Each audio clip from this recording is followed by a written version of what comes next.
Shahida opa yozibdi. Men Shimkentdanman. Nafas qissa nima qilish kerak? Ayniqsa kechasi tunda qisadi debdi. Kitobni qidirib ko'rsam 5 xil yo'li bor ekan opajon. Shimkentga alangalik salom. Shunday o'qib beraman. Xudoyim taolo zora birontasi sabab yaxshi bo'lib ketsa, shunday bitta duo qilib qo'yasiz, a? O'qib beraman. Xo'p. Marhamat, nafas qisishini davolash.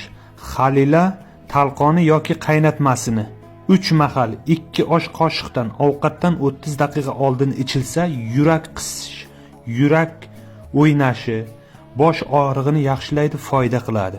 Birinchisi, ikkinchisi zirani talqoniga suv va sirka qo'shib aralashtirib ichilsa ham nafas qisishi, tikka nafas qisishiga foyda qiladi. 3 mahal 1 choy qoshiq sirka qo'shar ekansiz. 1 choy qoshiqcha qo'shib ichiladi. Tushundingizmi? Uchinchisi Abu Jahl tarozi bor. O'shani suvini 3 mahal 1 osh qoshiqdan ichilsa ham yaxshi foyda qiladi. To'rtinchisini qarang. Mumiyoni tozasini saharda 1 mahal bug'doy kattaligida 1 mahal yesa tuzaladi. 10 kun mumiyo yeysiz ekan saharda 1 mahal. Beshinchisi chukri degan narsa bor. Chukri urug'ini bozorlardan so'raysiz. Chukri urug'ini 3 mahal 1 choy qoshiqdan kapalansa ham foyda qiladi. Tushundingiz? Endi bu kitobga ham taxminan yozib ketilmagan, nashrdan o'tilgan kitob.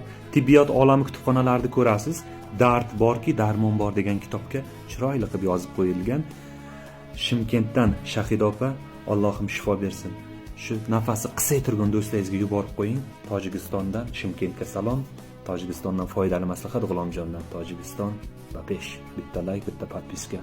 Baraka topkur.